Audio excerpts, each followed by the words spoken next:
Hello and welcome back to the podcast. It's also controlled by some nasty ass bitches. Welcome back to another episode of Love, Death and Movies podcast, the internet's number one film breakdown and review show, the show that crushes watch lists week after week. Every couple of months is a different genre. Every week in those couple of months is a different genre. It's follow us and everything. Join us on the ride. Watch some movies. Ash, I keep meaning to rewrite our intro every single week because Pat, we completely redid the format of the show. We kind of thought like every month was like too little for each genre, and we kind of we were doing Tom Cruise movies, and we had to pick 4 films out of his huge catalog.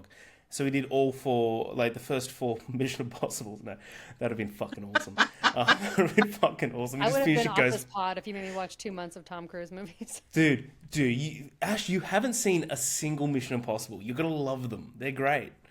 But yeah, so we started doing 2 months. He's not right. Yeah. Each and every week, I'm joined with Ashworth Movies. How are you? I'm super. That's good to hear. And we're rejoined by another fan favorite. It's been asked by a lot of people in the comments, specifically my mum's. Step away. Pippy Drippy, Pat, how are you? Wonderful. Thanks for having me back. You guys could have had any horror content creator on the planet. It means a lot. They all said no. They all said no. So we're all back to here. But as Pat did allude to, we are continuing our month of horror remakes, or 2 months of horror remakes. So we've done 2 so far. We've done The Ring, Gore Verbinski's The Ring, as well as the It Chapter 1. So we're just kind of like easing into it of like some more recent ones, as well as this week would be Luca Guadagnino's. I love that fucking name, Guadagnino. It's a tough name. It just rolls off the tongue. Oh my god, if I had that name, I wouldn't stop saying it. Suspiria, which is the first time I've seen it. I think it's the first time Ash has seen it as well. But after this, we've also got 2013's Evil Dead. Then we've got Psycho, the remake of Psycho, Bram Stoker's Dracula. We're doing a double header episode of Rob Zombie's Halloween 1 and 2. We're doing 2004's Dawn of the Dead. And then we're finishing off with Australian-owned Lee Whannell's The Invisible Man. So... fuck, this is fun. We just went through 2 months of Spielberg, Pat, and we love Spielberg. Man doesn't know how to make a movie under 2.5 hours. It's just non-stop. It is non-fucking-stop. I wonder what the shortest Spielberg is. I'll look it up. It's probably the Post or some shit. Is it? And that's 2 hours. Yeah. I'm gonna guess Duel. Oh, that's good. I'm gonna go that one. I was thinking the Post, but now I'm thinking that they talk a lot in that movie. Definitely Schindler's List. A Spielberg film. How are you, Pat? How you been since the last time? Great, fantastic. There's been one Mission Impossible movie that's been released since. I measure our time apart in Mission Impossible movies, so been apart by one Mission Impossible movie, and I hope to be apart again. It was a good one. You are correct. Duel is about 90 minutes long. Oh, nice! Really? Well done. Yeah, well done. Unreal. But Ash, how's your week? Sorry. Oh, my week? Nothing really positive to report. Honestly, it was so busy. I just had like an appointment every day of some kind, and then work was so busy. So I'm just happy it's Friday. Amen. I'm happy to be drinking this beer and to be potting with you guys. Hell yeah.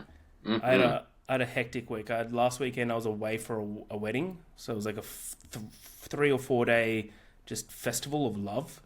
We all stayed on we all went down south like 2 hours on the coast, and it was like right by a beach, and it was like on this giant property, and everyone stayed in like these like epic cabins. I'm now a officiant, Pat. So it was my first wedding. I was the celebrant for. It's like my best mate as well, which is good fun. Went really well. I forgot to tell people to sit down at the beginning. That was like the only thing. So I was like 2 minutes in. I looked up. I was like, "Oh, please be seated." He's like her old grandmother's just there at the front, like the front of the crowd. She started to do the shakes, but no, she survived. But other than that, it was great. There was like a petting zoo, so there was like a camel. Wow! There was like a camel on the property. I got woken up at 6 a.m. every morning by like an actual rooster crowing. It literally sounded like a cartoon. It was hilarious, but damn, that was good. I got to see Shelby Oaks last night. Did you like it? I liked it. Yeah, it was like, man, Stuckman. It's really cool to watch him do it, because it's like you can tell he's got some like there's just so many like nods to some of my favorite horror films, like some that I'm not going to say because it's a bit of a spoiler, but like Blair Witch, obviously, like looking at the trailer, it's obvious Blair Witch vibes. Even like The Ring, like is like very obvious, like nods towards that. But it's fun. It's a good fun movie, and it like really makes you proud of Stuckman, and you can tell that like he deserves to be behind the camera. That's like the best compliment I can give it. It's a lot of fun. But yeah, see that. It's South by Southwest Sydney, so I've got 2 more movies to see on the agenda. I'm seeing Primate tonight. Have you heard of that? Oh yeah. I haven't seen it yet, but I just saw the trailer when I went to see Black Phone 2. It looked good. Oh man, Black Phone 2, epic film. Ash, Primate's a horror film. It's just about like a deranged monkey. Okay. It reminds me, like, if just that part in the middle of Nope was like a 90-minute movie. That's exactly what I was thinking. I thought it was Gordo. Yeah. Nope, but 90 minutes of that, we'll see. We'll see. And then I'm seeing Begonia tomorrow, which I'm keen for. Man, is Yorgos gonna be there? Well, fucking, he better be. He better be. Otherwise, I might burn the place to the ground. My Greek brother from another mother. He's awesome. He's awesome. He might be my favorite director. The more I think about it, he might be my favorite director. He is unequivocally my favorite director. Hell yeah. This is why we get along so well, Pat. We've got the same opinions on everything. Black Phone 2, Yorgos, everything. I don't like let that go, by the way. I don't like it. This is gonna. I don't want this out there. I'm gonna be a Black Phone 2 stan on this pod now. There you are. It is what it is. As we start with every episode where we have a guest on, I always like to do, what do we like to call it? The Australian slang hoedown or something. We'll think of a name. The showdown's probably. Still don't have a name? Yeah, we'll think of a name. We've done this so many times. We've only been doing this for almost 2 years. We don't have a name. We should have a name. As every time, Ash always gets citizenship for Australia, but then it gets revoked. So we're trying to get Ash her citizenship once again so that she can come and live here. But to do that, we have to pass another test, which I'm going to give you guys 5 bits of Australian slang. You've got to tell me what it means. You guys can work together, hash it out, and then it's just 5 bits, you know. This is easy. And then I get to decide if you're welcome in my country or not. First point of Australian slang, guys. What is rhubarb? Roo, R-O-O, space, bar, like you go, B-A-R. Well, roo is short for kangaroo. Mm-hmm. What might that be? I can't not think about foobar, and so I can't not think that it has something to do with like when shit gets all messed up or something. But that I have no idea. That's just because I can't not think of the phrase foobar. I have a feeling it doesn't have to do with kangaroos, but my mind is just going to short for kangaroo is roo. And I assume a bar is a bar in every country. Depends what you mean by bar. That easy. No, because it's a pub. They say pub. That's true. We do say pub. I think it just sounds like something like everything's all rhubarb, like everything's all fucked up. Okay, so you guys are wrong, but actually, you're getting on the right track. So roo is specifically for kangaroo. It's what we call bull bars in Australia. If you go, do you know bull bar? Like at the front of your car, the big metal strip, so that like if it hits anything, your car's protected. The big metal strip. It's like a beyond a bumper. It's like where they get like the big grill or whatever. It's mainly because for farmers, there's kangaroos everywhere, and if they hit one, it doesn't. So I think we'd call that a deer bar, maybe, since maybe yeah. Interesting. Absolutely. So Ash was onto it there. But... You're onto You're. It's been noted. It's been noted. What is a snake's wedding? Snakes and then wedding, like 2 people getting married. Snake's wedding. I mean, I don't if it if they have a phrase for it, it has to be like something that happens fairly like. I'm really looking forward to the next one. The next one's my favorite one. I don't know why my mind went to like somehow like a dual wedding, like I don't know, like 2 couples getting married at the same time. Don't think of the wedding part. Okay. Don't think of that. Yeah. Think of what do a whole heap of snakes look like. It's not dirty. A big old ball. It depends how they're laying. Are they laying all like wiggly, like, you know? My mind went straight to incest. Like when you're if it's like you're going to a brother sister wedding. That's a snake. This is why I thought English was confusing because we have like 3 different theirs and yours, but you're saying wedding doesn't mean wedding, so I can't I don't compute that. So what it means is a tangled mess of cables is what we call a snake's wedding. We got a real snake's wedding over here. Yeah. Why wouldn't you just say tangled cables? Because that's not fun. Ash, again, we'll go back to the culture bit. We've got it. We've got the culture over here. That is cultured. That is fucking snakes. If someone said to me, "We got a snake's wedding here on our hands," I'd be like, "What the fuck are you saying?" Yeah, where you pick up all the tangled cables. Like, snake's Okay. wedding. Okay. Yeah. All right. What is a shark biscuit? We've done this one before. Have we? Yes. Oh yeah. So you should get it. Yeah, should but it's get been like it. a year. This one's good. This Good, one's and I'm Sharks? already forgetting what it is. a shark's biscuit.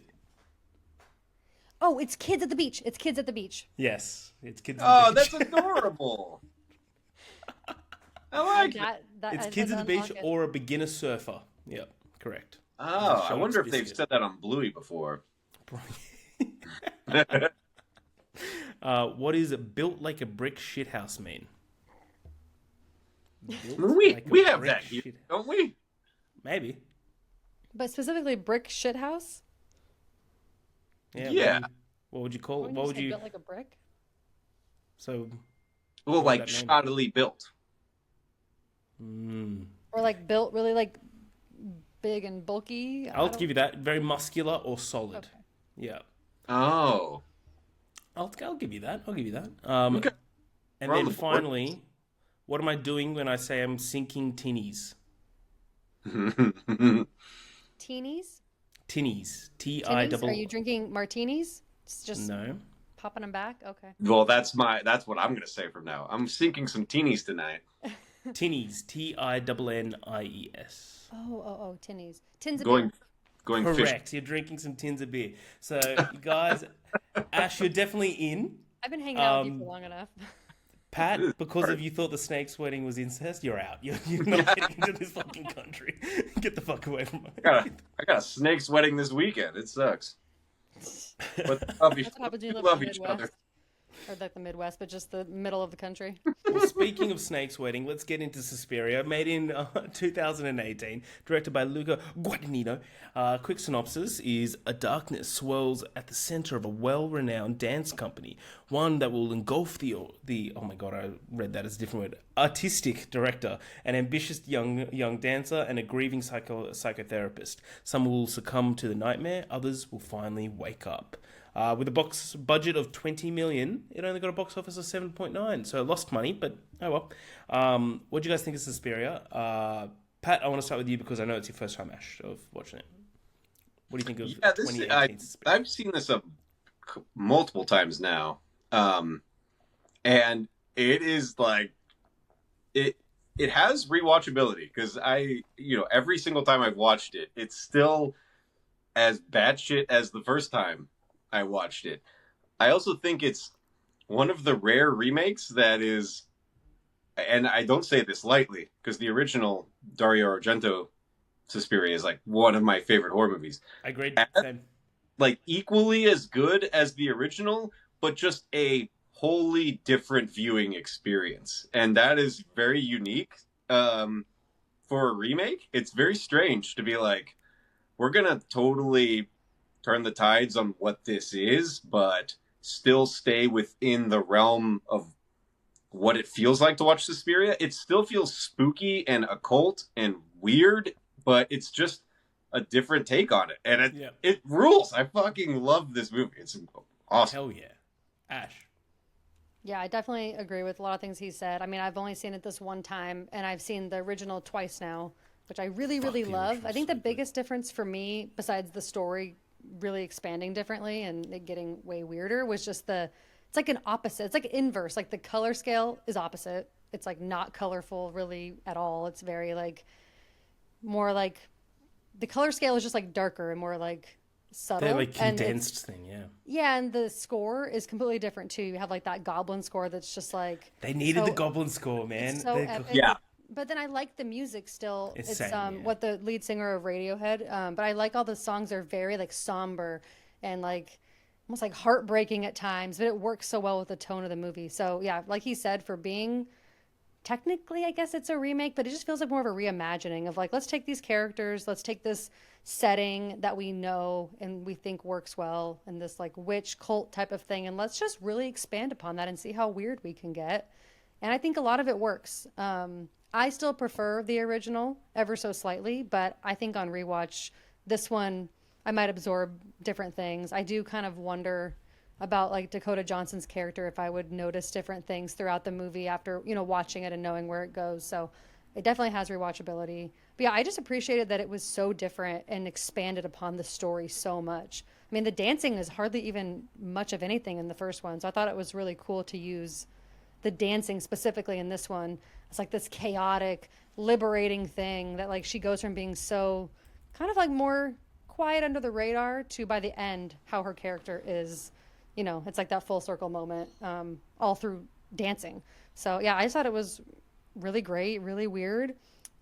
Shocked me at times, but I liked all of it. I just wish that maybe the war hostage stuff was intertwined, maybe either differently or like paid off more in the end. I just kind of felt like I didn't really know why that was fully there by the end. Like I felt like I didn't get like maybe like full circle moment with that, I guess. I will say that there was too much to absorb the first time around, and this time around the hostage crisis thing I got folded into the mix a little bit.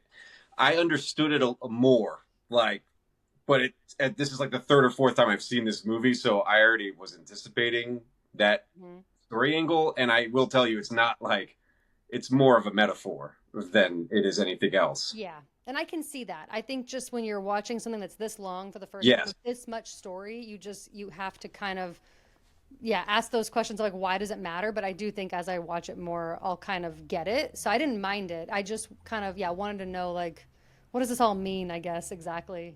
Well, they make it seem like it's a pivotal sticking point. It's more of like a red herring, because you keep being like, is this going to tie back around in some way that I'm not understanding? But it is... I have some theories as to what it means that we can talk about later. Okay. But I'd love to hear that. Yeah. Hell yeah. Oh, I agree. I think this movie's great. I don't know. It's hard to say which one I prefer. Like, if I had to pick a movie, it would be the original. The original is one of my favorite horror movies of all time. But it's like, you can't compare them because it's not a remake. It's a reimagining. There's some things in this movie that I like that they did more than in the old one. Like, I love, like, 20 minutes in, you're like, oh, they're all witches. And like they're already completely, and now the witches are like a character, rather than like something's going on in the background, we're not too sure until the end of the original Suspiria. I'm quietly confident that this was actually just a documentary around Tilda Swinton's life. I don't think she was given a script. Like, this is just very much her. She is a witch. Like, she's also fucking awesome in this movie. Like in all three characters she plays. Absolutely. So I watched this last night and I sent Ash a message just out of the blue. I said, yo, this is so fucked up. I was like, this is like properly fucking disturbing. As soon as the camera keeps focusing on them doing jumps and the feet and the legs, I was like, we're gonna see something break. And when Mia Goth, rest in peace, my queen, when she gets properly fucked up, not once but twice, that wrecked me. That was the part when I sent you that message, Ash. I was like, this is wild to me. This is so fucking tough to watch. But it's really cool. I agree. Like, I love all the points that you put forward. I think it's really cool to do the same sort of story, but just in a completely different way. Of like this like coven that like manages this dance school. I love how as you said, Ash, the dance became like a pivotal character in itself. There was this like great line, I had it written down by Madame Blanc, where she goes, there are two things that dance can never be again, beautiful and cheerful. And from then on, every single dance that you see was like haunting. And it was like really like, there was like no music to it as well. It was like really puts it off. What I love, the one thing that I love about this movie so much, other than Dakota Johnson, which added to a list, Ash, wow, is the witches. I love them so much. Of like when like they're even towards the ending where Mia Goth just disappears and you just see the witches like look through the floor and they can see her and they're just like, And like they're just, you can obviously see they're communicating towards one another. But I just love how there's that supernatural element, but that's still very kind of human at the same moment. And that room that like where she finds all the disfigured bodies and stuff is so creepy. When she walked into that, by the way, we'll get to it. But when she walked into that, was that like barbed wire everywhere? And that's what was like kind of like a reference to the original film. I kind of thought so, yeah. Because that's the character of her character in the original is the one that falls into the barbed wire room. Sarah. Yeah, right. So yeah, that makes more sense. But no, I thought this movie was great. At the first third, it took a while for it to like hook me. Hook. But once it did, I thought I was like fully all in. I also loved how there was elements of the film where like the first third, like Dakota Johnson was very much the main character. She's the main character of this film for sure. But then it just goes off. Like she's like, you could tell like she's already succumbed to her fate or whatever, of whatever her role in this movie has become. And then it goes more transitions to Mia Goth. And I really thought that was really seamless and really like really well done, as well as the therapist, which Miss Joseph Klemperer. Nailed it. Yeah. Holy shit, I'm Australian as well. Dr. Klemper, I think. Yeah, something like that. Nailed that shit. So let's get to it. I've got the whole film written out, so I'm just going to read through it, stop at periodic stage as well, but if you have anything to add, just interrupt me. I won't get offended. The movie is set in 1970s West Berlin during the German autumn. The real-life events is the hijacking of an airplane by the PLAF and the imprisonment of members of the RAF, as reported in the background. A teenage girl named Patricia, which Chloe Grace Moretz... by the way, I haven't seen her for a while. She needs to come back to movies. She's sick. I love Chloe Grace Moretz. She's great. She runs through the streets of Berlin to her psychologist's office, but I forgot to write this in the notes. There's an element at the end when we're following the psychologist and he's leaving the house, and I think it's his wife or something, or like he's whatever, the person he's with. She's saying like the soup's ready as she's cutting up the potatoes and putting the potatoes in the soup. Potatoes take a while to cook. The soup's not ready. That's Miss Sesame. I think she just like makes him food or something. Well, the potatoes weren't cooked, Ash. The soup's not ready. Okay? Oh yeah, the soup takes hours, especially potatoes. I don't know what her name is. She's a fucking liar. That's what she is. Okay? Lying to our faces. She's met by the psychologist, an old man named Joseph Klemperer. Nailed it. Nailed it again. Oh. Who is credited to be played by Lutz Ebersdorf, but is actually Tilda Swinton. Spoilers. Which is awesome. Patricia claims that the instructors at her dance academy are witches. Straight away, as soon as she said that, I'm like, oh, they're already all in. I love this shit. And are trying to take her body. The doctor is clearly skeptical. Patricia then runs out of the office, leaving her bag with her belongings behind. Meanwhile, American dancer Susie, played by Dakota Johnson, gets off the train in Berlin. She walks to the dance academy and says that she's been invited by the famous dancer Madame Blanc, played by Tilda Swinton, to audition. She begins auditioning before two other instructors from several rooms, with the other instructors, and from several rooms away, Madame Blanc senses Susie's presence.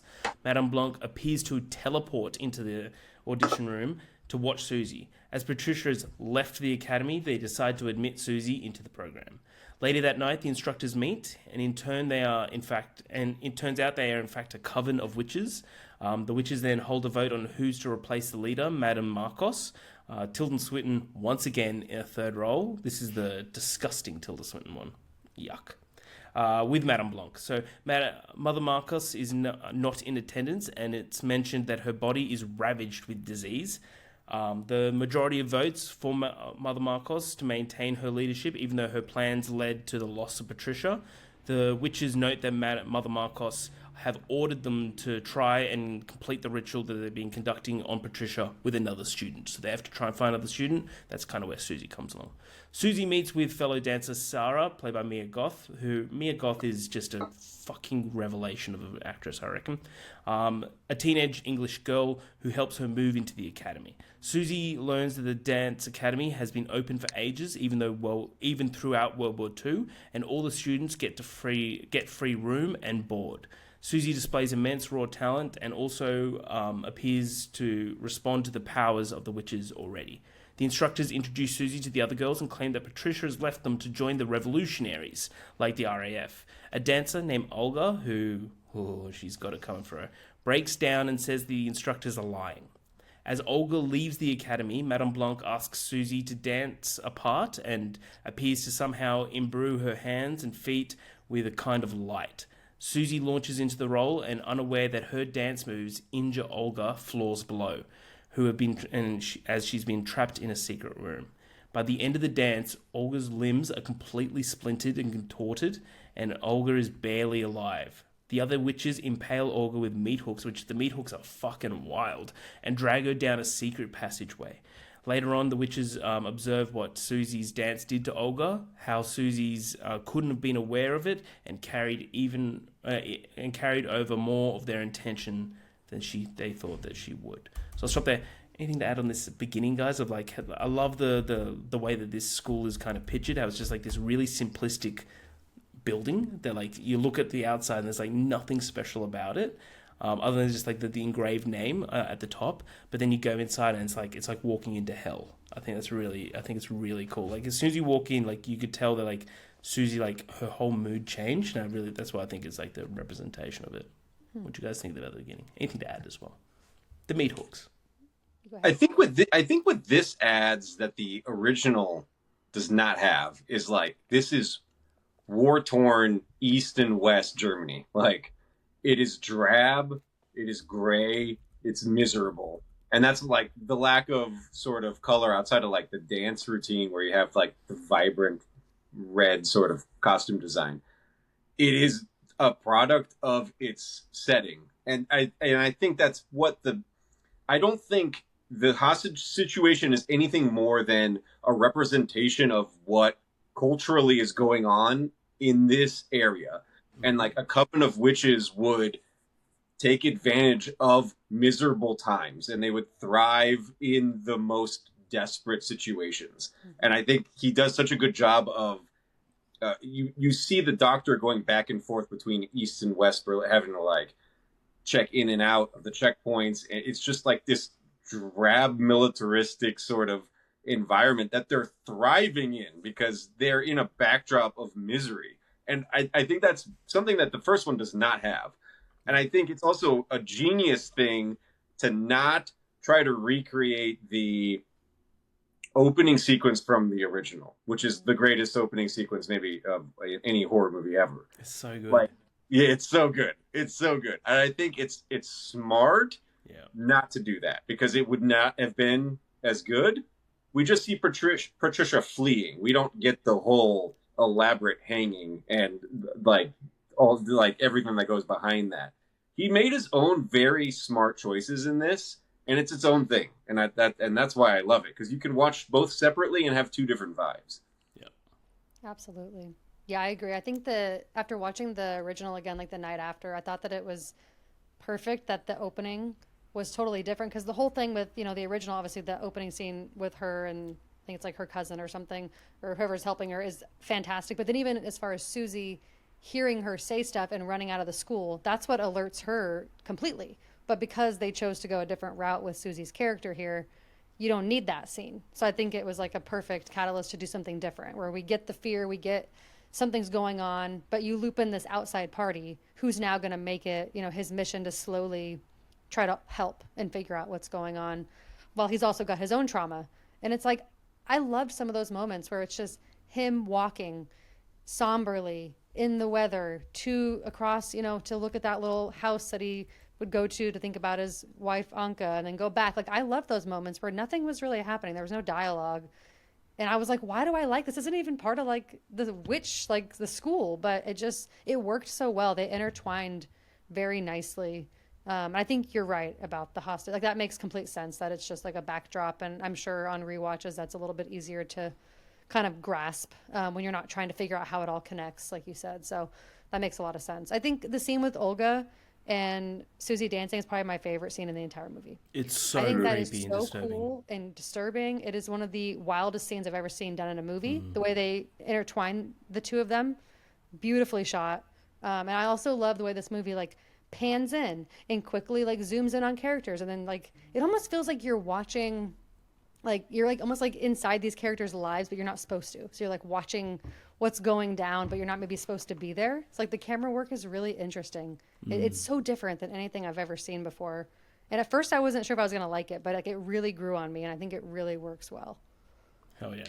No, I wholeheartedly agree. I love how the beginning's different, because I agree with you. I think the beginning of the first Suspiria is one of the most underrated opening scenes.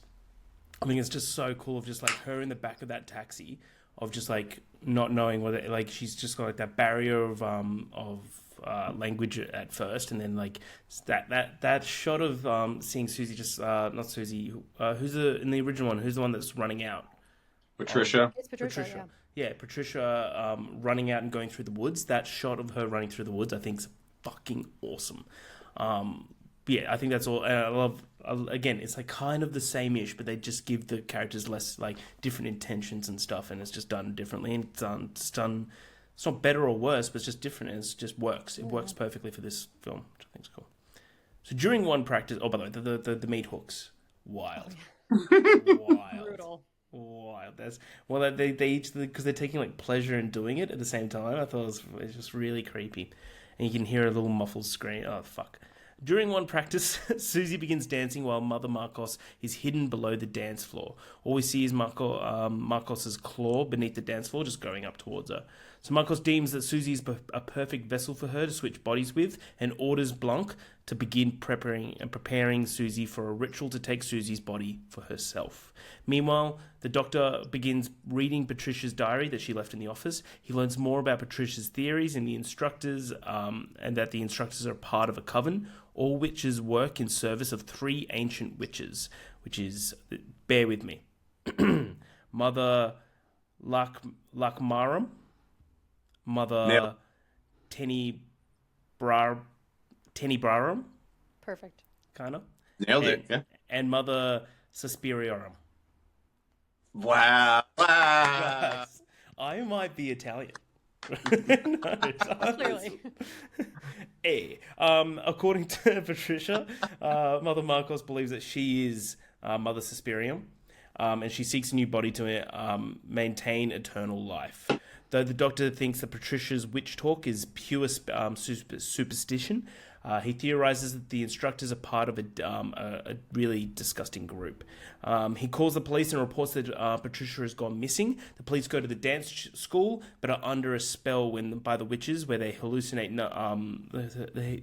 They hallucinate seeing nothing suspicious at the school at all. In reality, at least one of them is in a coma, and a few of the nasty witches are shown being abusive towards him, which is really creepy and weird. Shortly thereafter, we learn that the doctor's wife disappeared during World War II, and the doctor has long wondered about her fate. So Sarah and Susie begin investigating Patricia's disappearance, learning that the instructors have eliminated all trace of Patricia and Olga at this point, having attended the school. Sarah and Susie also grow closer, which is awesome. I love these two together. I think they're great. With Sarah comforting Susie when Susie had nightmares that were given to her by the coven. Which one of the lines I love at the end is when Blanc's just like, "You can go to sleep now, you won't dream, I'll make sure of it." Mm-hmm. Awesome. Great. Love it. Patricia reveals that she had nightmares too, about 3 weeks before she arrived, before she could sleep properly. At the same time, Madame Blanc begins bonding with Susie. She learns that Susie was raised in an Amish household and disobeyed her family by attending Madame Blanc's dance recitals when she toured the US. Susie's mum is dying as well, it's known, and Susie's mum tells the local clergy that, clergy, doesn't matter, that her only regret in life is giving birth to Susie. Wild. Madame Blanc gives Susie private lessons, teaching her to overcome her dance limitations and possibly transferring some skills from other dancers into Susie.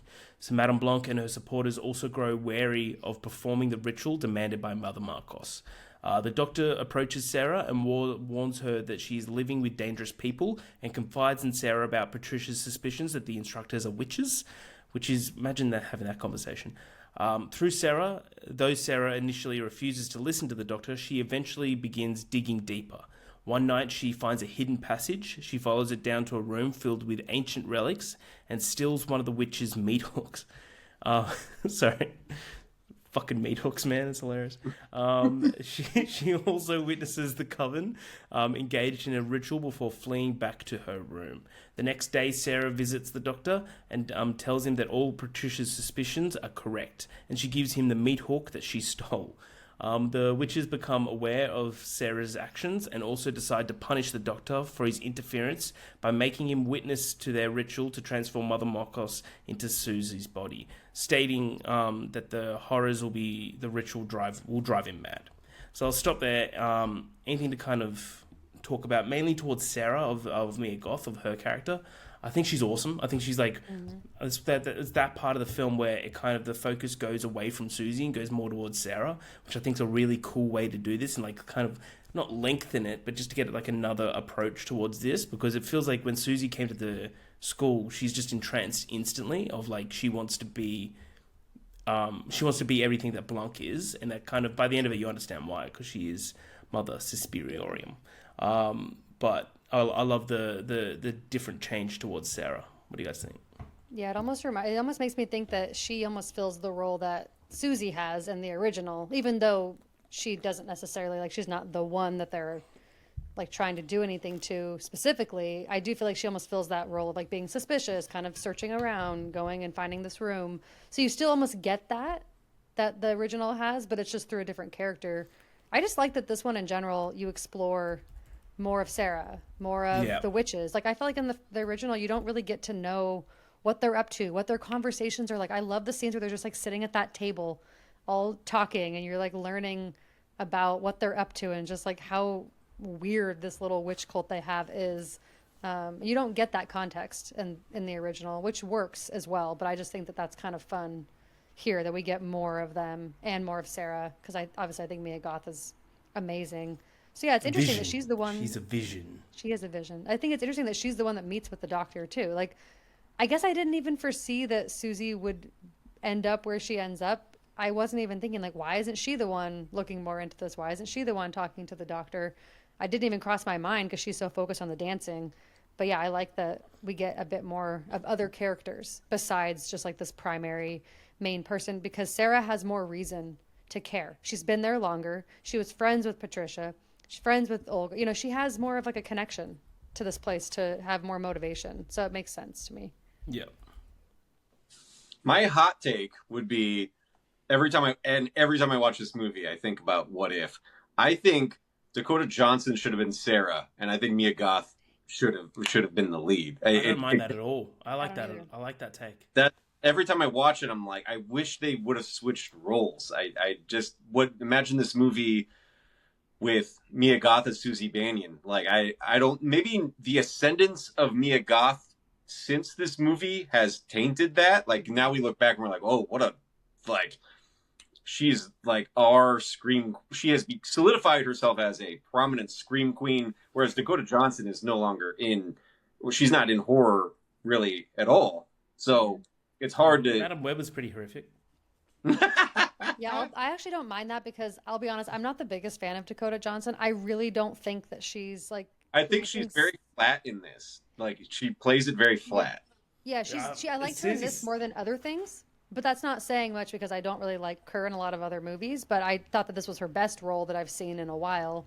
But definitely think Mia Goth would have been interesting. I definitely don't mind that at all. As soon as you said that, the image of her being the mother at the end of like that upward shot, and if it's Mia Goth, I reckon that's a standing ovation. I think I think that'd be I agree with that now. Might be a hindsight is 2020 thing, because think about what her career was in 2018. Yeah, it's not what it is now, so it's hard to say. But we would look back on it, I think, and be like, "Holy shit, this is like the launching point for her." I think Dakota Johnson was coming off of a trilogy where she was nothing but naked, and they were like, well, do you want to continue?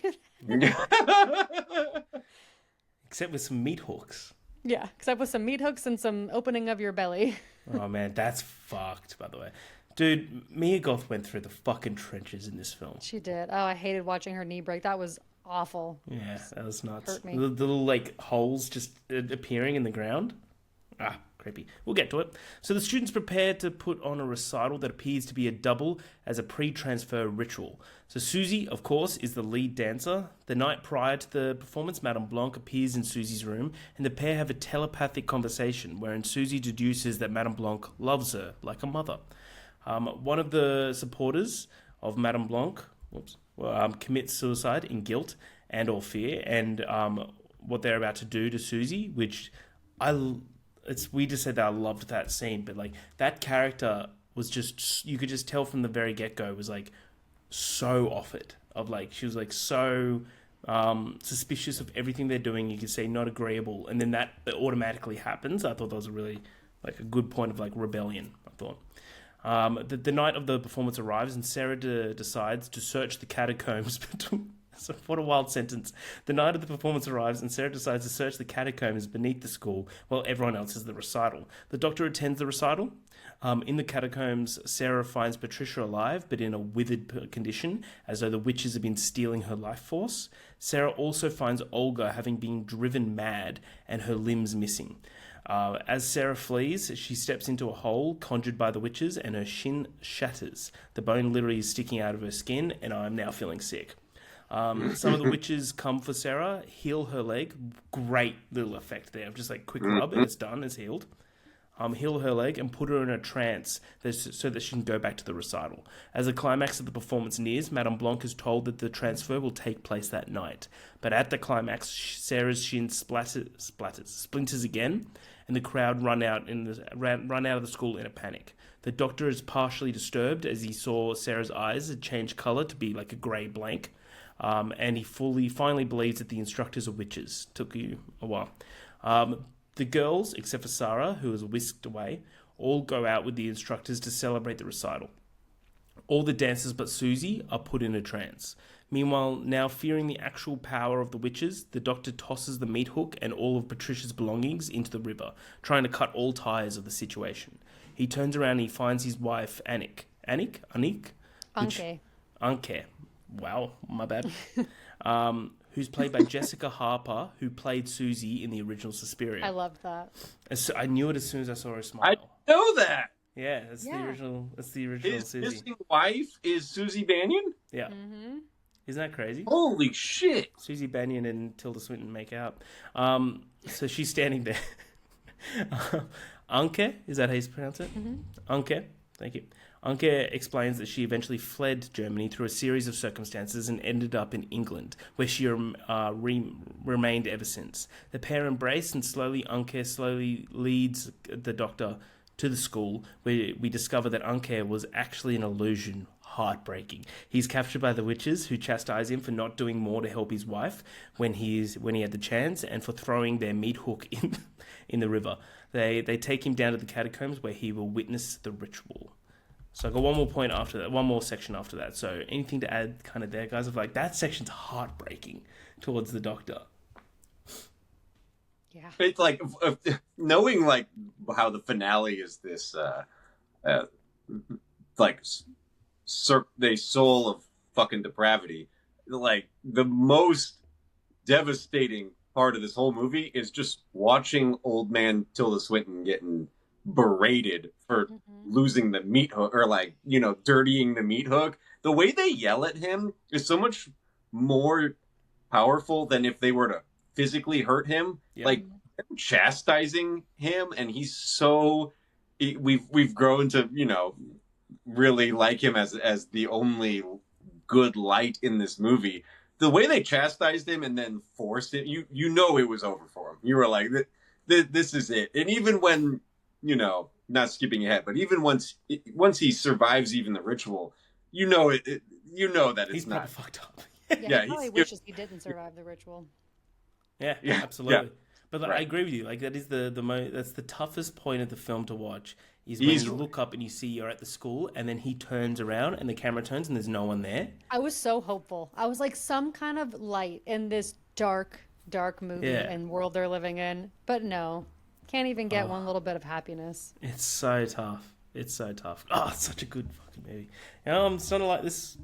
No, not as much as the original, but this is feeling like it's going to go up in the second rewatch. So that night, Susie awakens and follows a spectral light into the catacombs. She arrives to find her trance peers dancing wildly. The doctor is weeping in the corner, and the instructors are in robes, and the hideous Mother Marcos is awaiting her arrival. Mother Marcos is hideous, covered with tumours and boils. Susie descends the steps, saying that she's prepared to sacrifice her life for Madame Blanc. Everyone goes wild. Holy shit, move that bus. Madame Blanc cries out to Susie that she doesn't have to do this, and something feels wrong. So Mother Marcos lashes out at Madame Blanc by severing Blanc's spine and neck. As part of the ritual, Sarah is disemboweled while still alive. Wow. Mother Marcos then demands that Susie kills her own mother and casts a spell allowing for Susie to do so in order to complete the ritual. While contemplating Mother Marcos' requests, Susie asks which ancient witch Mother Marcos serves. Marcos claims that she serves Mother Suspiriorum. I think that's right. Suspirior. Yeah, cool. Susie smiles and reveals that she's in fact her. That is I. I am she. And strikes Mother Marcos dead, likely preventing the coven, abusing her power, likely for perverting the coven, abusing her power, and falsely claiming to be Mother Suspiriorum. Susie then summons forth the embodiment of death.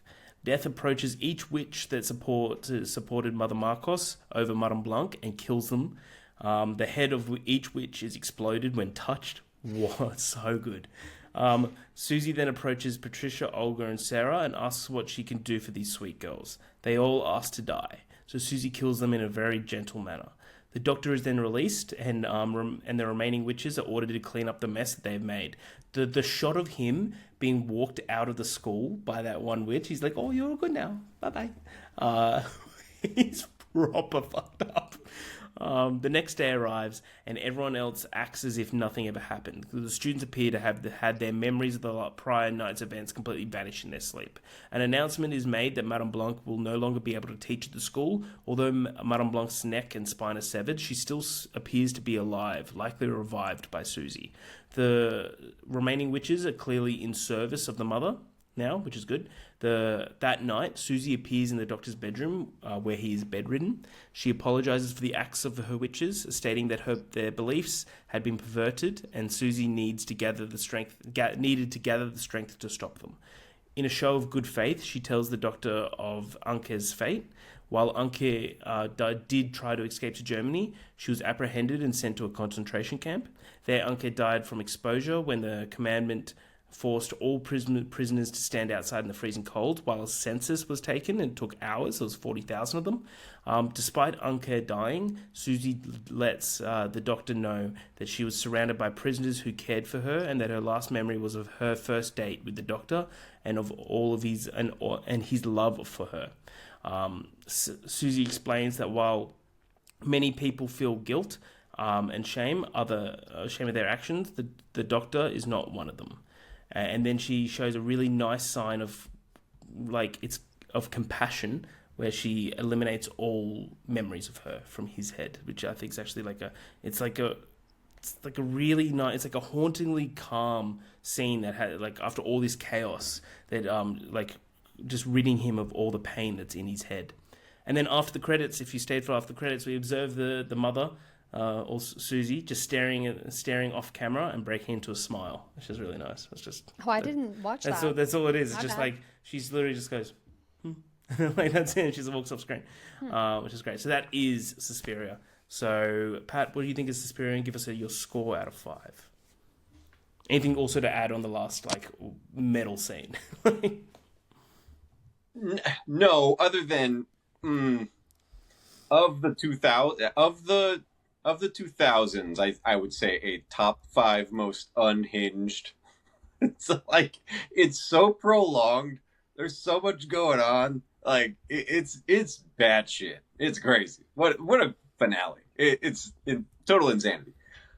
I go back and forth on whether or not I think I'm more likely to rewatch the original, because I think it's actually fun. Oh, yeah. Whereas this is a bad time, like a certifiable bad time. Yeah. And I don't mean like a bad movie. I just mean like you gotta be in a weird mood. It's proper disturbing. It's proper disturbing. Yeah. So like, what do we do this out of? 5, 10? What do we rate? Whatever you like. I would say if Suspiria is a lock for a 10 out of 10. This is like a 9.5. I agree with what Ash said earlier. It's a smidge. I think for me the make or break here is Goblin greater than Tom York. The Goblin score is so pivotal. It does so much heavy lifting, doesn't it? Mm-hmm. It does so much heavy lifting that I think it really lifts this above. But for you to be like, I'm going to tackle Suspiria, which I did not watch this movie for many, many years because I was like, fuck this movie. I am not watching a Suspiria remake. That is like holy ground. And then watched it and was like, fuck, I was wrong. Like I'm not afraid to admit. And I only went back because I saw Bones and All. And I was like, I really liked Bones and All. And I had never heard of Luca Guadagnino before. And then I double backed around, and now he's like low key one of my favorite filmmakers. Because if we want to have a Luca G discussion, side discussion real quick, Suspiria, Bones and All, Challengers, yep. And Call Me by Your Name. They're all bangers. Call Me by Your Name. What's the one with the newest one? The Queer. I think it's called Queer. Yeah, Queer, and then he did For the Hunt, the new one. I've not seen but everything. It's just about to come out. It's about to come out. Okay. Yeah. Solid filmography. It's fantastic. Awesome. He's a genius. He has become whatever he puts out, just like Yorgos Lanthimos. If it's in theaters, I'm going. It's must watch. And very few directors get I'm going no matter what they're putting out. PTA, Yorgos, Luca. And there's some more, but he's in that chat. He's in that conversation. I'll heartily agree. Ash? I love it.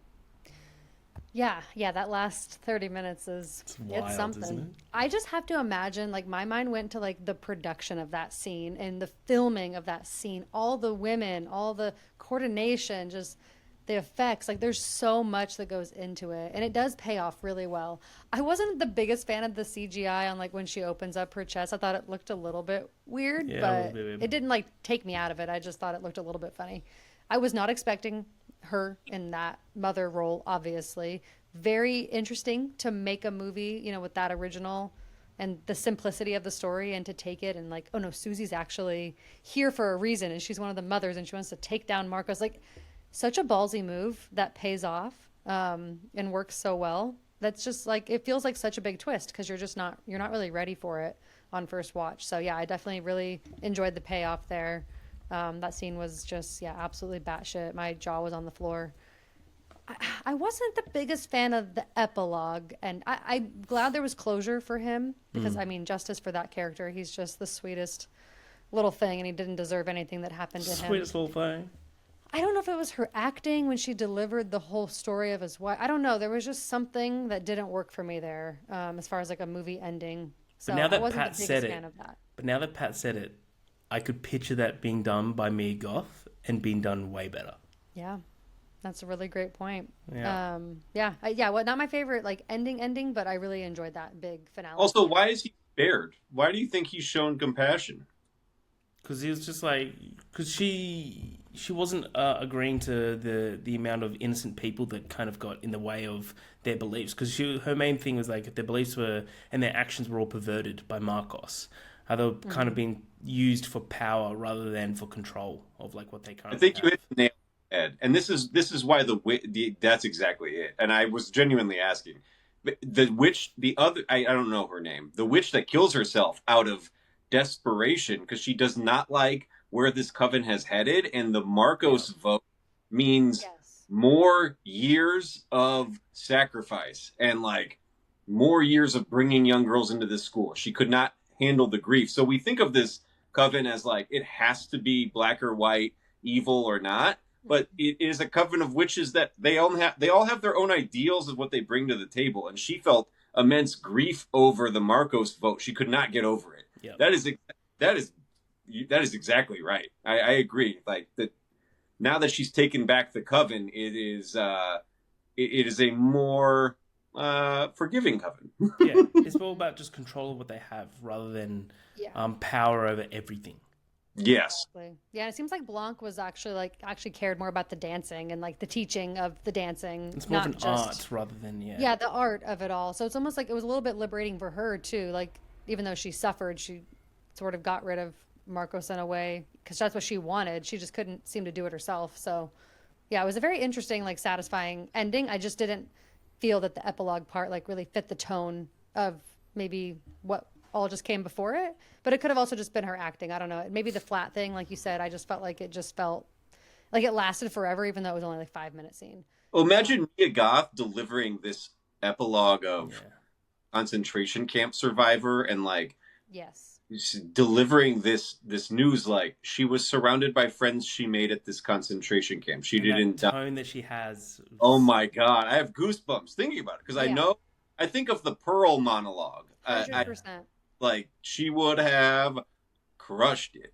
Might have been nominated for it. At the end of the day, 4 out of 5. Really enjoyed it. Loved so much of it, and I just think I respect it a lot. Like what he took as a source material and made it into something totally fresh that totally stands on its own.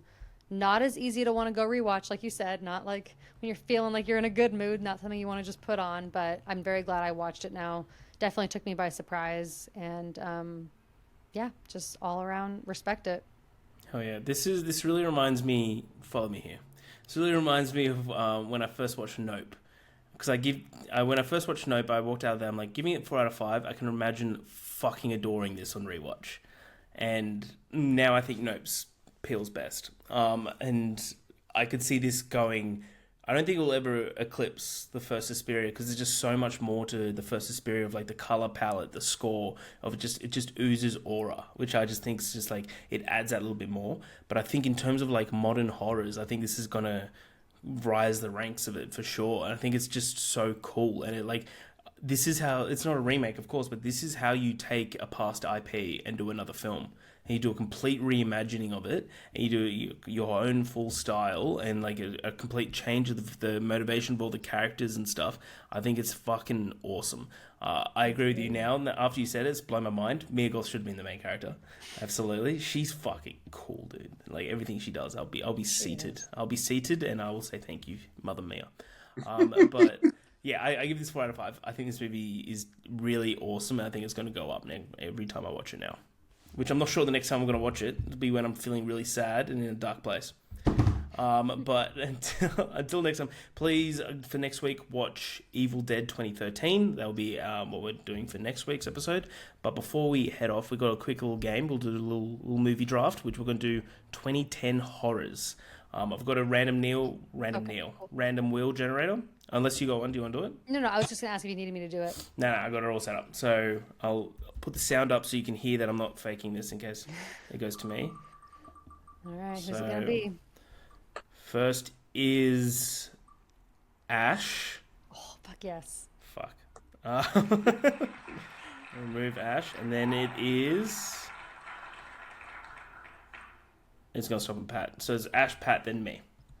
Okay. So 5 picks, 2010s horrors. Ash, what would you pick as pick number 1? Or should I just write it down now? Just write it down. Yeah. Let's just get Hereditary off the list. Yeah, fair enough. What else can we say? Everyone was going to pick that first, I think. Yeah. So. Good. Yeah, fair enough. So to clarify, we're going 2010 to 2019? Correct, yes. Yeah. Correct. All right. Yeah. Ash fucked this up for all of us. Yeah.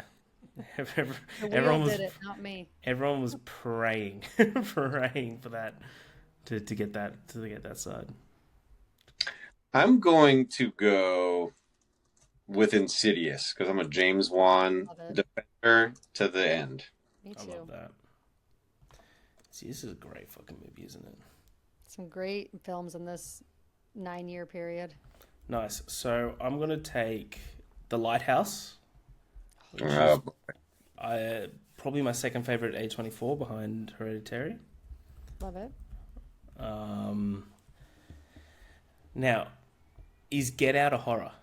Mm-hmm. Cool, I'm taking Get Out. Cool, thank God. I don't know what else you'd call it. You could Different call it kind like a of horror, thriller but- and stuff, but there's definitely horror. I think it's horror. Well, it won Golden Globe for Was it? a comedy. I think it was. Which is wild. I think it's because the category is comedy. Like, it's like multiple types of genres in one category, I believe. Yeah. But that is wild. Award shows that just have a hard time Yeah. calling it a horror movie and then giving it any praise. Yeah. You know, I'm gonna go because I want a horror comedy. In here. I'm going Tucker and Dale versus Evil. Oh, that was gonna so much. I'm so sad. So we did That's hilarious. we did a thing when we were still with Byron as well. We did like our top 10 horror. This was like last year. And they gave me so much shit for how many horror comedies I had in my top 10. It was just non-stop horror comedies. In my top 10 of all time. Yeah. I love it so much. Well, some people like horror movies, but they just skew more towards the more lighter side. Yeah. I love comedy. Yeah. How dare Ash want to be happy while she's scared? It's not even that. It's just like, it's just great to mix comedy with my favorite genre. Like, it's just a perfect recipe. Okay. Like if this was in 2000s, like Shaun of the Dead, absolutely would be up there for me. Okay, well, in that vein, I'm gonna go with one that I still consider. I think it's like a horror comedy, but I'll go with Ready or Not. I think that movie is great fucking pick. rocks. That wasn't Love going to come Samara. back to you if you didn't pick that. It was not going to come back. Love And that then movie. my Can't wait next for the one- next. What's the one? What's the sequel called? Ready or Not, Here I Come. Oh, is that what they're calling it? Yeah, that's cool. That's I'm fun. excited. We'll see how it goes, but Yeah. I'll be excited to watch it. And then I think after that, I'm gonna go with one that has just grown on me the more and more I watch it, and that's It Follows. Fuck you, dude. Was that going to be your next pick, Pat? Because that was going to be my next pick. Yeah, okay, cool. Yeah. So it wasn't going to get to me anyway. Absolutely. So Absolutely. Back to back is crucial. I'd rather be 1 or 3 than 2. The middle's rough, yeah. Yeah, the middle is just. I'm going to go with A Neighbor to Harry's South. I don't know if you guys have seen this movie, but it is one of my favorite Kiwi movies. Don't you do it. I'm going with Housebound. Oh, no way, you're doing Housebound? Fuck you, dude. That was my round pick 5. I love Housebound so much.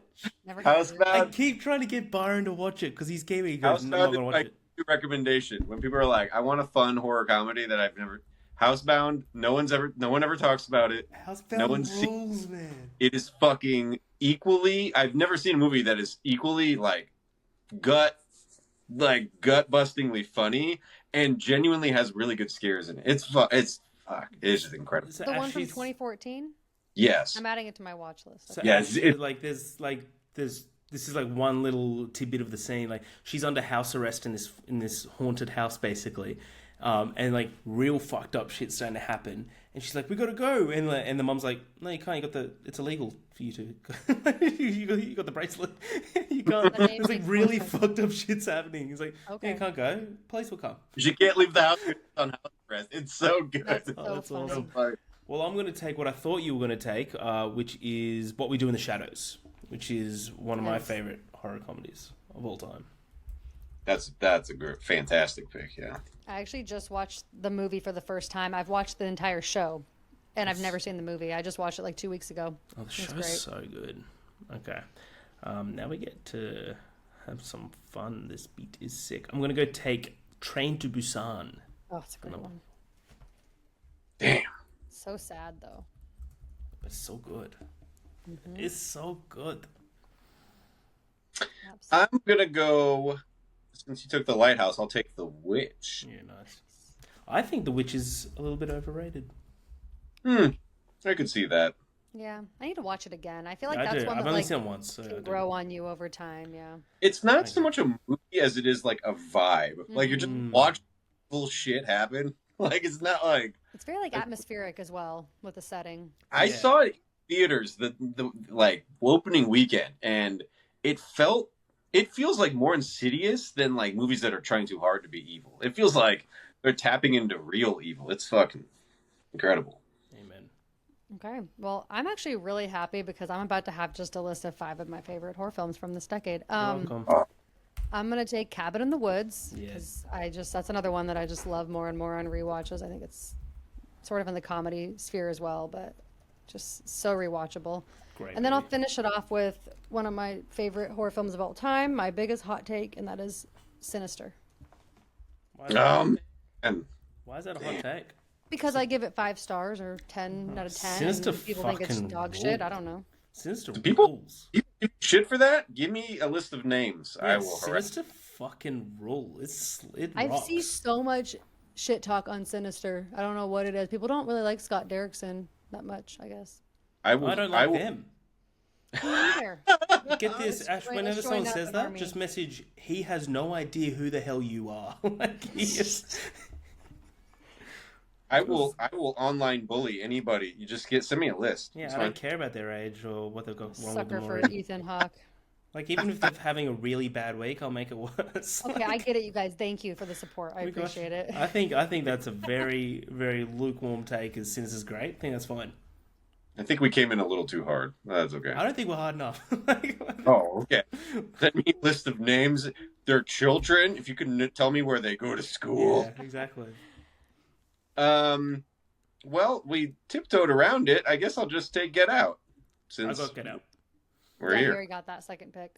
Oh, you did? Oh, you did. Oh, Kind of slipped it in under the radar. It was very imagine casual. if we left Get Out till round 5. Can you imagine? Wild.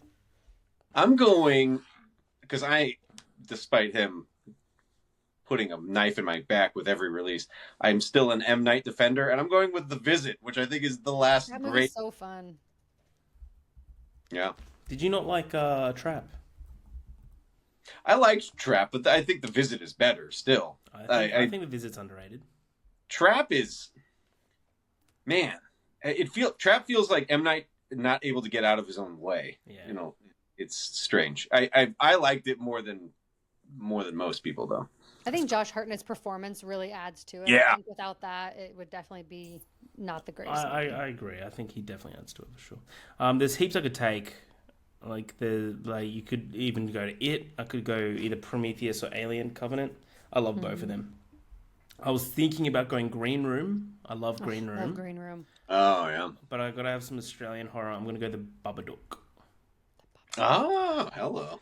I love the Babadook. That kid still irritates me to this day. Babadook. I can't pass the kid. That's true. Yeah, he's a piece of shit. He's a real shark biscuit. He's, Am I right? He's a mad shark biscuit. Maybe get tangled up in a snake's wedding soon. To recap, Ash had Hereditary, Ready or Not, It Follows, Cabin in the Woods, and Sinister. Pat, Pippi Drippy, had Insidious, Tucker and Dale vs. Evil. Housebound got in round 3's Wild. That's awesome. The Witch and The Visit. Me, myself, Harry, has Daddy 101. Got The Lighthouse, Get Out, What We Do in the Shadows, Train to Busan, and The Babadook. That's all good. That's 15 great movies. Ash, I can't wait till you watch Housebound now. You need to watch Housebound. You'd really like it. It's great. It's unreal. But again, until next week, please watch Evil Dead. Thank you so much, Pat. It's always good to have you on. We'll get you on again very, very soon. If you don't follow Ash, it's kind of weird because if you Ash, my bad. If you don't follow Pat, you should follow Ash as well. I guess. Like people who follow us will already be following Pat in my eyes. But if you don't, if you're weird, stop being weird. Just follow that link in the description and start following him on everything that he owns. Even I'll post his address. Follow him there. Follow him there. That sounds like the start of a horror film. Until next time, that's Pat. I'm Harry. That's Ash. Love Death Movies. We'll see the movies.